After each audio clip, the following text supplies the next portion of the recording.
Now it's time for another technique that I would not recommend to use as a major technique. I'm talking about frequency separation, and there's a lot of controversy, there is a lot of bad use. So in this lesson, I'm going to show you how to use it as an extra technique for your cleaning up process in non-destructive way, and how to use this in the right way. Of course, don't forget that I'm offering you actions over here, so you should have this as an action as well, but we're gonna do this from the very beginning. And to perform frequency separation technique, you have to create a stamp above your clean layer. So to do this, I'm going to press Command, Option, Shift and E to create this layer above.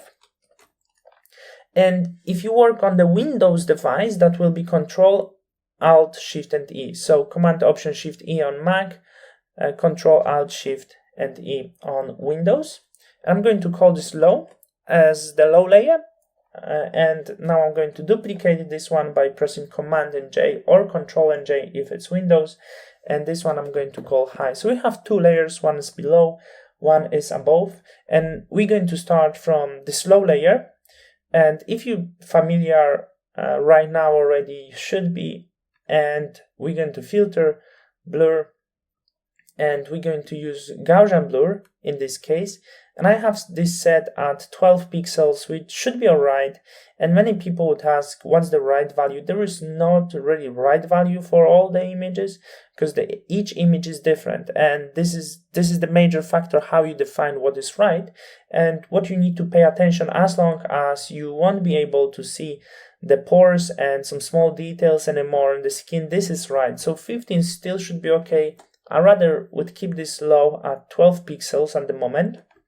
And then I'm going to activate the high layer, and I'm going to image and apply image to do the rest part of this. So as a source, and the layer of the source will be the low layer, because you want to get some of the details from the low layer. And also the blending is another super important factor as we working on 16-bit image. So if you have settings at 16-bit, which you should have in Photoshop, and if it was raw image, then your image will be 16-bit, of course. And then I'm gonna hit invert. So this is the look you should get. And make sure once the settings are for 16-bit, and also if it will be 8-bit, the settings will look that way. So there's no difference between them, but you just need to know once the settings are, and then hit OK. Once it's done, you're gonna press the linear light, and let's put these two layers into the group, and I'm going to call this FS as frequency separation. Let's see if the image change a little, because it does sometimes change. Many people said it doesn't, and many people said the low layer is responsible for colors, the high layer is responsible for the texture. It sort of is, but not 100%. There is still some texture on the low layer, and there's still some color on the high layer. So it's not necessarily like this, and you should be aware of that. And how I'm going to work, choosing clone stamp with the soft layer. And of course, this time, as it's actual layer, we're going to work on current layer.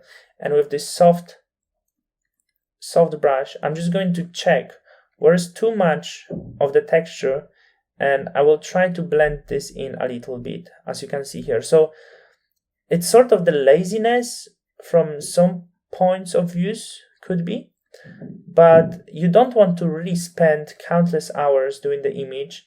And sometimes, especially if it's outdoor image, you are a photographer, you care about the time, and this is sort of the technique that could improve this, that could save a little bit of time and still give you the results that will be non-recognizable as some sort of destructive technique, but it still will be very natural outcome. As you can see, you can't really notice the difference, and this is easier to blend the skin that way and make sure it's sort of flawless.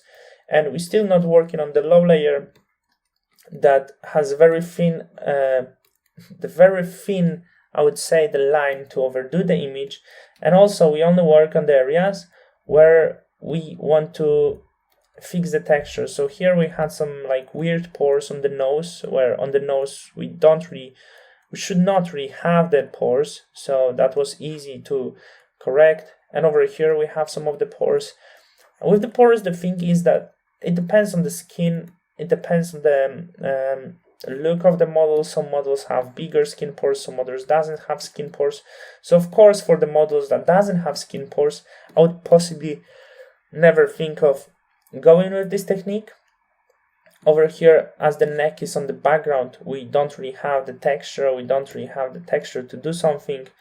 Also, I don't feel, by looking here on her tummy, I don't really see that